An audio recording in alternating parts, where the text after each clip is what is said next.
और सीधा जोशीमठ की तस्वीरें आपको दिखाते हैं, जहां एक बार फिर से हलचल शुरू हो गई है। दरअसल बढ़ती दरारों को देखते हुए 2 होटल्स को चिन्हित किया गया था, जिनके ध्वस्तीकरण की कार्रवाई शुरू होनी थी। और एक बार फिर से प्रशासनिक अमला होटल्स के सामने पहुंचा है, उन 2 होटल्स के सामने जिन पर लाल निशान लगाया गया था, जिनकी दरारें बढ़ी थी और उनके गिरने से नीचे बसी हुई बस्ती को भी नुकसान हो सकता था। आप तस्वीरों में देख सकते हैं, आपको जेसीबी नजर आ रही होगी। यानी अब ध्वस्तीकरण की जो कार्रवाई है वो शुरू हो सकती है, क्योंकि इससे पहले भी कोशिश की गई थी, लेकिन मुआवजे को लेकर बात नहीं बन पा रही थी। जो होटल के मालिक हैं वो मुआवजे को लेकर सवाल खड़े कर रहे थे कि मुआवजा सरकार की तरफ से, प्रशासन की तरफ से कम दिया जा रहा है, जिसके लिए राजी नहीं हुए, होटल को ध्वस्त नहीं किया गया। लेकिन आज एक बार फिर से होटल मलारी इनके पास जो जेसीबी मशीन है वो पहुंच चुकी है। तस्वीरें आपके सामने हैं, प्रशासनिक अमला आपको नजर आ रहा होगा और जेसीबी मशीन आपको नजर आ रही होगी। क्या आप मुद्रा लोन के लिए दर्जनों बैंक जाकर थक चुके हैं?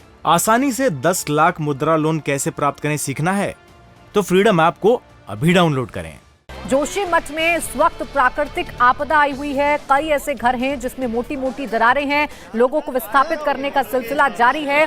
तो ऐसे मकानों, ऐसे बिल्डिंग्स को, ऐसे होटल्स को भी तोड़ने का काम किया जाएगा जिनमें खतरा ज्यादा बढ़ा हुआ है और जिनके गिरने से आसपास के इलाके में भी नुकसान पहुंच सकता है। ऐसे ही 2 होटल्स को चिन्हित किया गया था, जिन्हें ध्वस्त करने का काम प्रशासन के द्वारा किया जाएगा।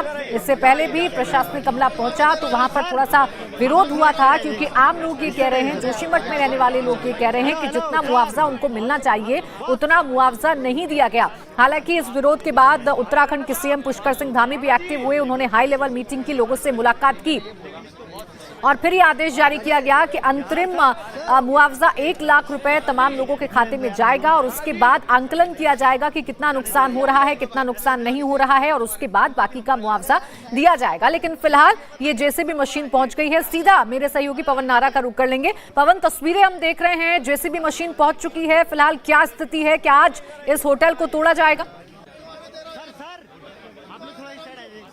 देखिए, सबसे बड़ी तस्वीर इस वक्त की आपको बता देते हैं कि क्रेन पहुंच गई है। जो पेरिफेरली इलाके यानी बिल्डिंग के आसपास के इलाके में जो इक्विपमेंट है उसको हटाया जाएगा। सीबीआरआई की टीम पहुंची थी, उन्होंने यहां पर आदेश दिए हैं।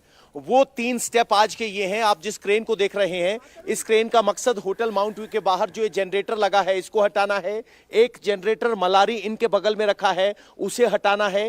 पहले जो पोल्स के ऊपर लगी तार हटाई गई थी वो पोल्स हटाए जाएंगे। और इतना ही नहीं, ये टंकियां आप देख रहे हैं इनको उतारा गया है और बाकी टंकियों को खाली करने के लिए भी प्लम्बर बुलाए गए हैं। अब आज की तस्वीर ये है कि दोनों होटल जो एक दूसरे पर टिके हुए थे उसमें दरार देखी गई है और अब ये होटल बेहद कमजोर हो चुके हैं। सीबीआरआई की टीम का कहना है कि सबसे पहले इस बाहर के इलाके को क्लीन करना होगा, उसके बाद कोई कार्रवाई शुरू की जाएगी। तो ऐसा नहीं है कि आज आपको होटल टूटता हुआ दिखाई देगा, लेकिन हाँ, आज बाहर की सभी चीजें हटा ली जाएंगी। और जो मल्लारी की तस्वीरें हमने आपको दिखाई थी, जो माउंट व्यू की तरफ ढका हुआ था, आज उसकी 4थी मंजिल पे फसाड की तरफ एक दरार दिखाई दी है।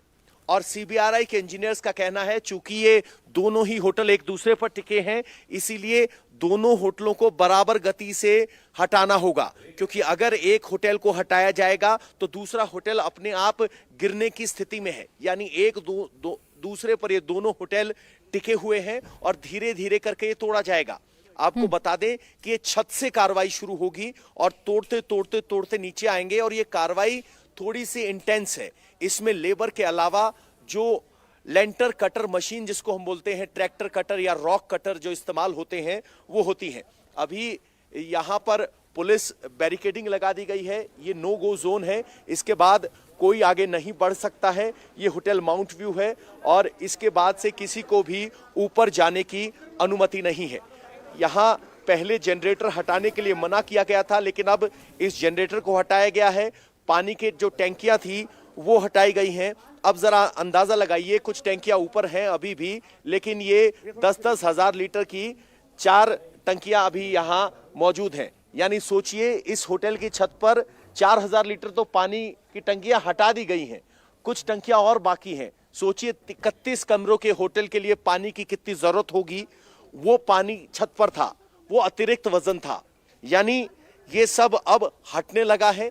आज डिमोलिशन की कार्रवाई शुरू होने से पहले ये सब बाकी जो चीजें आसपास की हैं वो क्लियर हैं, वो होंगी तब होगा। सीबीआरआई के इंजीनियर्स की तरफ से यहां एडमिनिस्ट्रेशन के प्रतिनिधियों को स्पष्ट तौर पर कहा गया है कि ये दोनों ही बिल्डिंग बेहद खतरनाक है। इतना ही नहीं, मैं आपको नीचे दिखाना चाहूंगा, आदेश दिया गया है कि इन सभी नीचे के घरों को खाली करवाकर सील किया जाए, उसके बाद ही डेमोलिशन की कार्रवाई के आदेश होंगे, जिसके बाद ये डेमोलिशन शुरू होगा।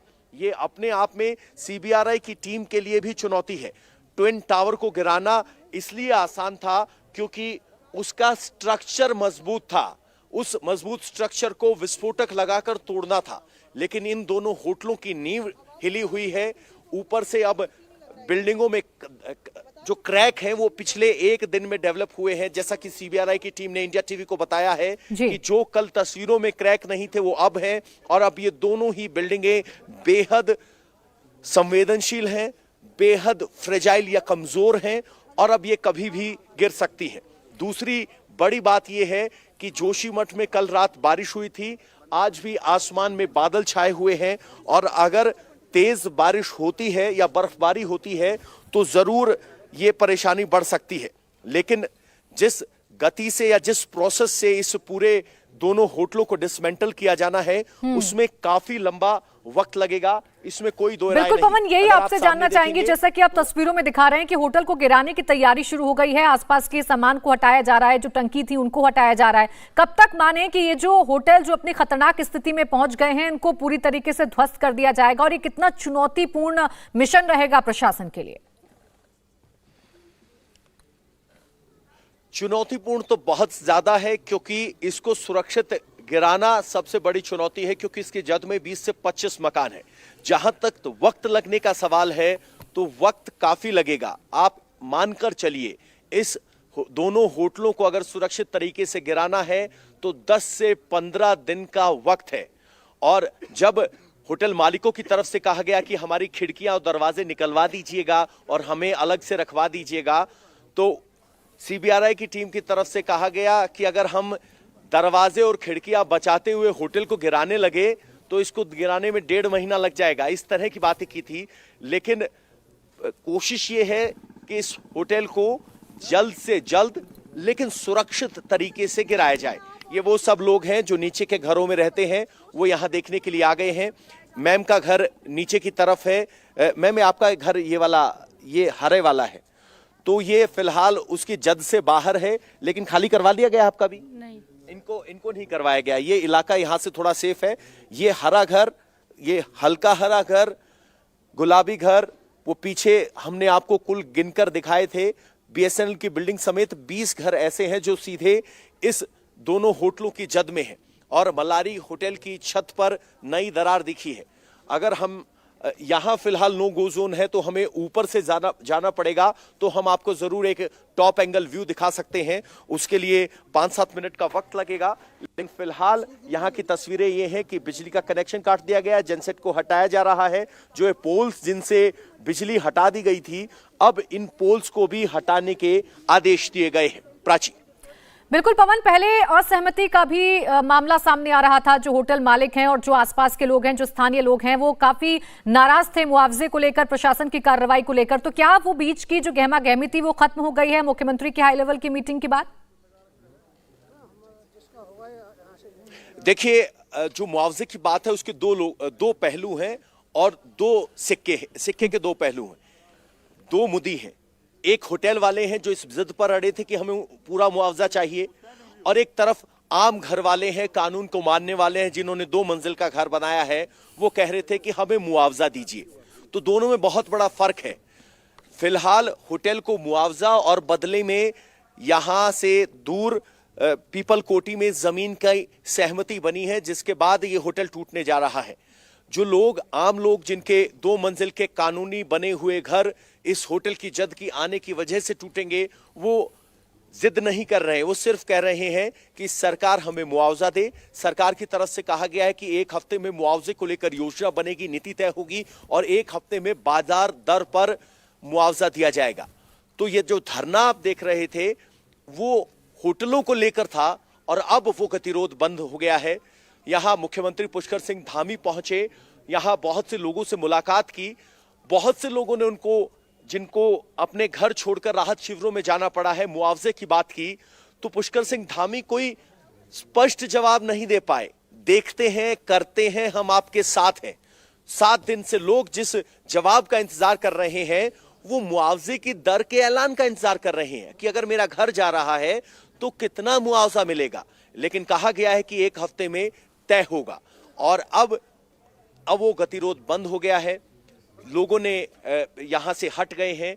अब इसको तोड़ने की कार्रवाई शुरू हो गई है। लेकिन पुष्कर सिंह धामी आए तो उनकी तरफ से स्पष्ट कहा गया किसी का भी घर नहीं तोड़ा जाएगा इन 2 होटलों के अलावा। ये 2 होटल इसलिए तोड़े जा रहे हैं क्योंकि ये दोनों आसपास के घरों के लिए खतरा है और चलते फिरते टाइम बॉम्ब है। इसीलिए एक और प्रशासन की तरफ से कहा गया है कि बहुत से घर ऐसी जर्जर हालत में हैं जो किसी भी सूरत में रहने लायक नहीं है। ऐसे में अगर मकान भू मालिक प्रशासन को अर्जी देकर कहे कि मेरे घर को तोड़ दिया जाए तो प्रशासन उसकी अर्जी पर एक्शन करते हुए जरूर तोड़ेगा। लेकिन जिन घरों में दरारें हैं, लोगों का सामान रखा है, प्रशासन की तरफ से कहा गया है कि उन घरों को नहीं तोड़ा जाएगा।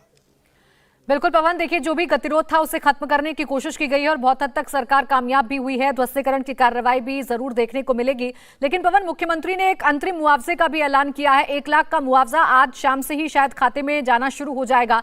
इसके अलावा किस तरीके से आंकलन किया जाएगा, लोगों तक कितनी राशि पहुंचेगी, कब तक पहुंचेगी, विस्थापन किस तरीके से किया जा रहा है? आप ग्राउंड पर मौजूद हैं, शुरुआत से स्थिति देख रहे हैं, तो क्या लोगों के मन में अभी शंकाएं बाकी रह गई हैं? देखिए, प्रशासन की तरफ से कहा गया है कि 1.5 लाख रुपए तुरंत इसलिए दिए जा रहे हैं कि अगर आपको कहीं जाना है, अपना सामान शिफ्ट करना है, अचानक खर्चा आ गया है तो उसको करें। और मुआवजे की दर बाजार दर पर होगी, यानी कितनी जमीन है, कितना मंजिल बना है, उस सब का सर्वे हो रहा है। जो 1.5 लाख रुपए हैं उसके लिए आपको एक एप्लीकेशन फॉर्म दिया गया है जिसमें भू मालिक का नाम, परिवार में कितने सदस्य हैं, उनकी उम्र क्या है, उनका खाता कहां है, IFSC कोड कहां है। क्या आप मुद्रा लोन के लिए दर्जनों बैंक जाकर थक चुके हैं? आसानी से 10 लाख मुद्रा लोन कैसे प्राप्त करें सीखना है तो फ्रीडम ऐप को अभी डाउनलोड करें। लेकिन ये सब डेटा अभी हम तहसील से होकर आ रहे हैं, वो पहुंचा नहीं है। आदेश ये है कि आज शाम तक पहुंचना चाहिए। तो सभी भू मालिकों को फोन कर करके ये डेट अपडेट ली जा रही है कि अपनी पासबुक की कॉपी लेकर आप यहां पहुंचे। तो अब जरा मैं आपको बता दूं, यहां तो ये क्रेन काम कर रही है। दरअसल मैं आपको ऊपर से लेकर चलता हूं, इसका टॉप एंगल व्यू दिखाने की कोशिश करता हूं क्योंकि यहां से पुलिस ने सेफ्टी को देखते हुए सबको रोक दिया गया है। तो एक यहां से अगर ऊपर जाएंगे तो आपको एक टॉप एंगल व्यू मिल जाएगा, तो पता चलेगा कि यहां क्या कार्रवाई चल रही है। तो हम जरा वहां जाने की कोशिश करते हैं। थोड़ी चढ़ना पड़ेगा कैमरामैन को, हो सकता है आपके फ्रेम से क्रेन और सब गायब हो जाए, लेकिन ये स्थिति है।